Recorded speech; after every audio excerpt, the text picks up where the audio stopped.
Hola a todos, muy buenos días, tardes o noches, dependiendo de cuándo estén viendo este video. El día de hoy mi equipo, el cual está conformado por mis compañeros Carlos Armando Agüero López, Ainoam López Álvarez y su servidora Ana Luisa Álvarez Hernández, les vamos a estar hablando acerca del movimiento obrero. Esperamos que sea de su agrado y también les parezca informativo y entretenido.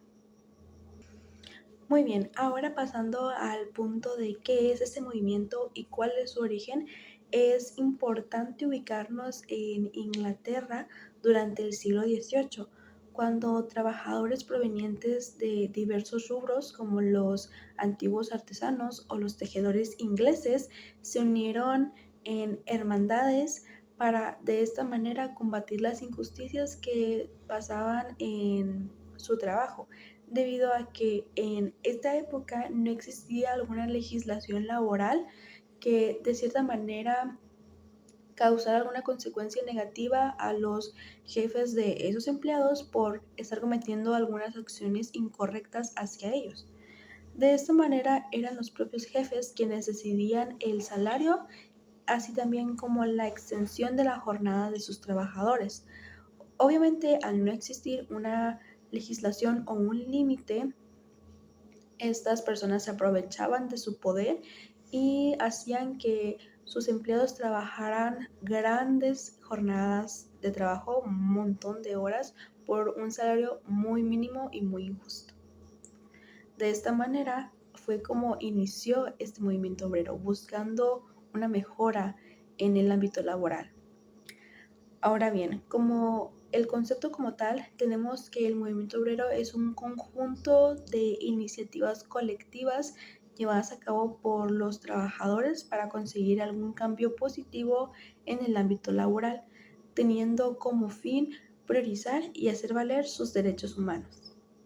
Las causas fueron los salarios bajos, la explotación de empresarios a obreros, la desigualdad social y económica y la falta de derechos en fábricas, en general pésimas condiciones laborales. Y el objetivo que se quería lograr era mejorar los beneficios de los trabajadores, proporcionando mejores salarios y disminuyendo las jornadas de trabajo. Ahora, el movimiento obrero constó de 5 fases, en las que la primera fue el ludismo, en la que fue una de las primeras manifestaciones que buscaba destruir básicamente la maquinaria utilizada por las fábricas. Esto porque se responsabiliza mucho a esta maquinaria y a la automatización en general de la pérdida de poder adquisitivo que tenían los pequeños artesanos.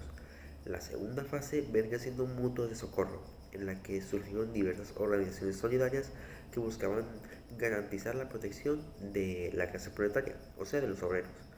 Esta surgió originalmente en el siglo XVI, pero su auge se dio en el siglo XVIII, cuando estos mismos obreros buscaban apoyarse mutuamente en momentos de necesidad, tales como alguna enfermedad, alguna inutilidad para trabajar, si alguno necesitaba cubrir gastos funerarios, etc. Posteriormente, la fase número 3 vendría siendo los sindicatos obreros, que como funcionan actualmente, eh, buscaban ver por los derechos de los trabajadores. Y también se dieron propuestas como la disminución de la jornada laboral o el aumento de los salarios.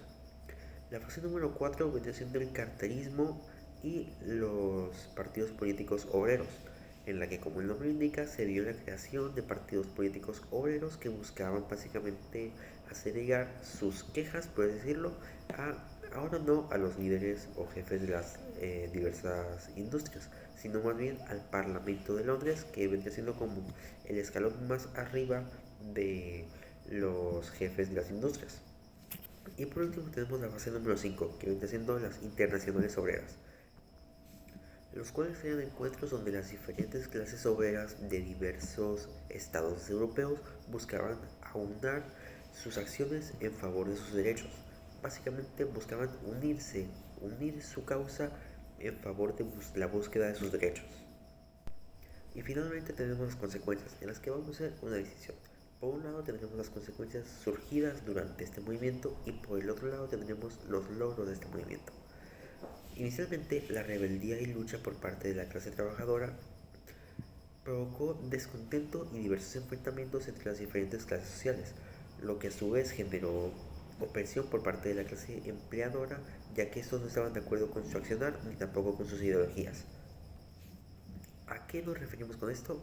Básicamente a que la clase empleadora oprimía a la clase trabajadora que estaba en busca de sus derechos.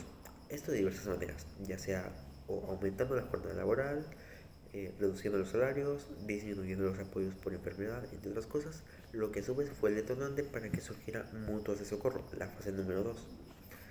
Pero pues obviamente esto no duró mucho tiempo, ya que tiempo después fue abolido y se dieron ya cosas como la disminución de la jornada laboral, la promulgación de los derechos de los trabajadores, la prohibición del trabajo infantil y el trabajo de mujeres en minas, entre otros logros más, los cuales fueron logros de, en sí, el movimiento obrero.